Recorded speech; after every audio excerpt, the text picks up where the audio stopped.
नमस्कार. चला तर आता मी आलेली वावरात आणि म्हणजे आज शेवटचा दिवस होता कांदे लावायचा. तर रोज ताई येत होत्या रोप उपटायला, आज मी आलेले. तर आज शेवटचा दिवस आहे आणि आज ताई पण घरीच आहे. तर कांदे थोडेच राहिलेले होते आपले लावायचे. तर इकडे आपलं रोप पण चालू आहे उपटायचं. आणि कांद्याची लागवड जर असली ना कसं 2-3 दिवस लई घरी कामच म्हणजे घरी राहती. रोप ते उपटायचं. रोप उपटायचं लई काय हा ना, थोडेच राहिले तिकडे आत लावायचे. थोडे काय एक अर्धा एक तास होऊन जाते. हा ना, अर्धा 1 तासात होऊन जाईल. पात न्यावं लागेल बरं का आपल्याला घरी आज. पाच बंद होऊ. हा ना, पात करू आज. पातळ झालं. पातळ आहे. हा ना, रोप चांगलं होतं आपलं, पटपट झाले कांदे लावून. हा तवा सुरू बारीक असले मग टाइम लावतो आणि वावर पण चांगलं होतं. वावर रोप बघा म्हणजे थोडस जरा पातळ टाकेल असलं ना, रोपाचं जे आपली यस खालची हे राहतं का ते एकदम मस्त राहतं आणि कांदे लावायला पण एकदम भारी जाते. बघा किती मस्त असं हिरवगार रोप आहे. आणि एकाच तासामध्ये आमचे कांदे लावायचे होणार आहे. आता थोडंच राहिलं होतं रोप आणि हे दोघं पण उपटे चालले रोप. बघा आता आमचे थोडेच राहिलेले कांदे लावायचे आणि रोप पण उपटून ठेवलं होतं. थोडंच राहिलं रोप उपटायचं आणि शंभूच पप्पा चालू रोप कट करायचं. बघा कोयत्याने जर रोप कट केला ना तर एकदम व्यवस्थित पडतं, म्हणजे खालीवर पण नाही होत, काहीच नाही. आणि दरवर्षी आम्ही कोयत्यानंच रोप कट करतो. एकदम मस्त असं रोप कट होतं.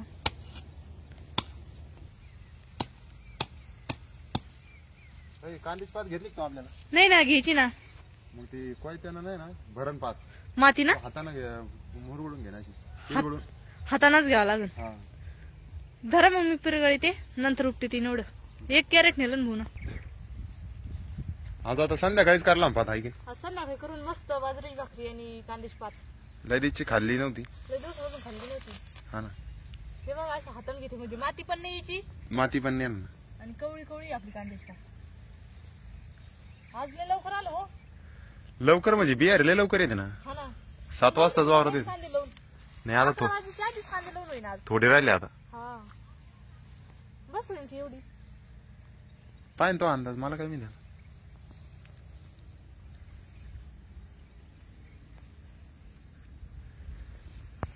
तर बघा रोप उपटायचं पण झालं आणि आज लवकर आलो होतं 7 वाजता, त्याच्यामुळे लवकरच झालेलं आहे रोप उपटून. आणि कांदे पण आता 1 तासात होईल. रोप उपटून ठेवलं आम्ही आणि गवत घ्यायचो त्याच्यामुळे मग तिघांना रोप उपटून ठेवलं. आणि इकडे आपल्या भैया त्यांचे चालू आहे कांदे लावायचे. तर बघा कांदे लावायची चालू होते आणि सकाळची लाईट होती 8 वाजता. तर 8 वाजताच मोटर चालू केलेली. इकडे भाऊ पण बसलेले. रोप उपटून झालं होतं मग भाऊ आलेले इकडे बसायला.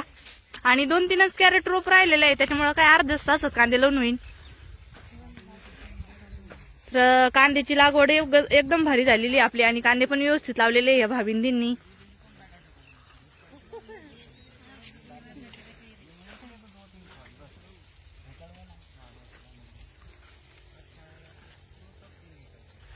चला आता मी चाललेले गवत आणायला आणि कांदे थोड्याच वेळामध्ये लावून होणार आहे. कारण की आता वाजलेले 10 आणि घरी पण जायचंय.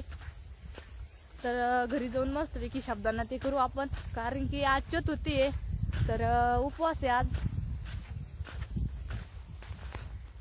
तर बघा इकडे आलेले मी पेरूच्या झाडाकडं आणि आपलं इथं पेरूचं झाड आहे.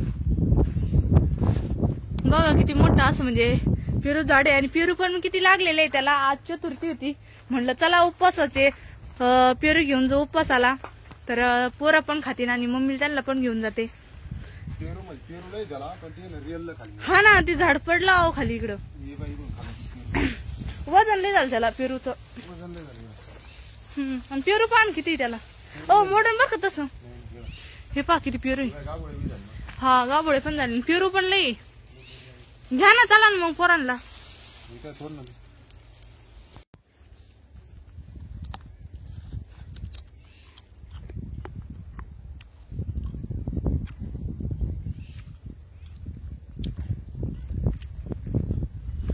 नारळ झाडाला भारी झाले. इकडे राहिले हो सर एकदम भारी झाड होईल आपले मोठे. पाहायचं कामच नाही राहिलं. फक्त या साईड नाही लावायला आपण. हा पाठीमाग साईड. ते जरा आवर ते करायचं असलं मग अडचण होईल ना पुढे डबल. हा हा हा.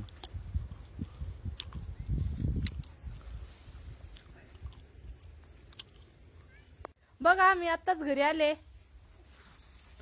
आणि हे गठुडं पण आणलेलं आहे गवताचं.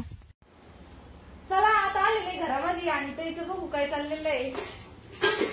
टाइम केला गेला हा ना मग कांदे ते रोप उपटायच राहिलं होतं, रोप उपटून झालं. मम्मी त्या बाकी घेऊन गेल्या हा. मग तुझ्यासाठी थांबले म्हणलं फराळ करायला मग. गवत आणलंय गठुडं. हा बरं झालं मग काय झाली लावायची. नाही लावायचे राहिले ते अजून, रोप पण ते उपटून झालं.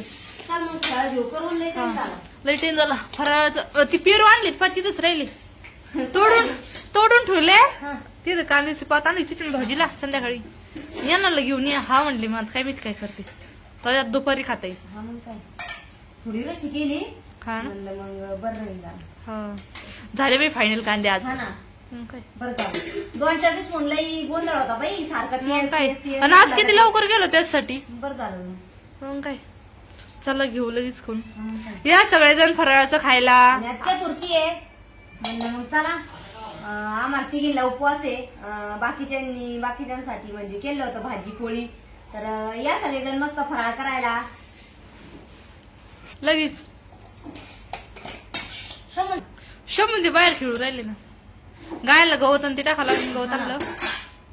उन्हा लय पडून राहिलं गेडव्यानी. उन्हाळलं ये. बरं झाले आज लवकर झाले कांदे. हा ना. अजून गंज राडा असण्याचा रान मोजायचं आणि ती- हा अजून ती मागायची ना मग होऊन दे. हा ना मग. बघा आताच फराळाचं पण केलं आणि गायला गवत टाकलं. तर आता बाकीचं काम आवरायचं राहिलेलं आहे आपलं. बघा गायांनी किती मस्तपैकी हिरवं हिरवं गवत आणलं गायांना खायला आणि त्यांचं पण झालेलं आहे खायचं. तर आज इकडेच ठेवायचं आहे सावलीमध्ये, कारण की तिकडं लिहून पडतं आणि शेंगाच्या गोण्या पण टाचायच्या राहिलेल्या आपल्या. तर काल शेंगाच्या गोण्या भरून ठेवल्या त्या. इकडं बघा इकडं ताईचे भांडे घासायचे चालली आणि आताच फराळच केलं. तर आम्हाला भांडे घासायचे होते आणि बाकी सगळं काम आवरायचंय. आज हरभरे बी थोडे भिजवलेले होते मग ते उठून टाकले. म्हणलं मग कवर बाकीचं जे आवरण. हा आणि आणि मग आता हरभरे इतके भारी भिजत त्याने एक बी कुच्चर राहत नाही काही. चल फिरू खायचं शंभूला. चला मस्त आता कांद्याची लागवड बी झाली आणि 2-3 दिवस पण तुम्ही पाहत होते आमची चालू होती गडबड कांद्याची. आणि कोणत्याही बियाची जर लागवड चालू समजा कपाशी लावायचे, कांदे लावायचं, मक्का, तर सगळ्यांच्या भाग गडबडच राहती. तर आता आम्ही म्हणजे मस्त रिलॅक्स झालेलो आहे आता. आणि आज होता उपवास तर कविताने आणले होते तिकडून पेरू. तर म्हणलं चला आता बसूच तर आहे ना, तर पेरू खाऊया. आता लगेच पेरू खायचे ते आम्हाला. आमचं शंभू पेरू खायचं. खाऊ शंभू तो आणला ना लगेच आंबा करीत आलता तो.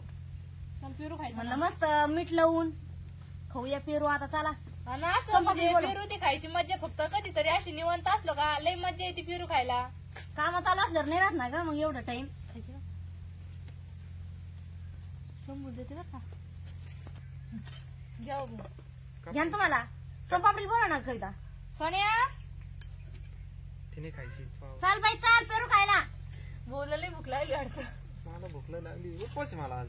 काय उपवास? चतुर्थी. जेवण करून उपवास त्यांना चतुर्थी. चाल सोनपापडी. चाल बाई आबा तुम्हाला घ्या ना हो. घेता ना. गाबुळे करते.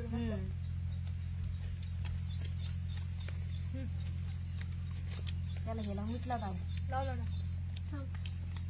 शंभू नीट व्हायच ना पिल्लू. टाकते मी टाकून देते मोठं. घ्या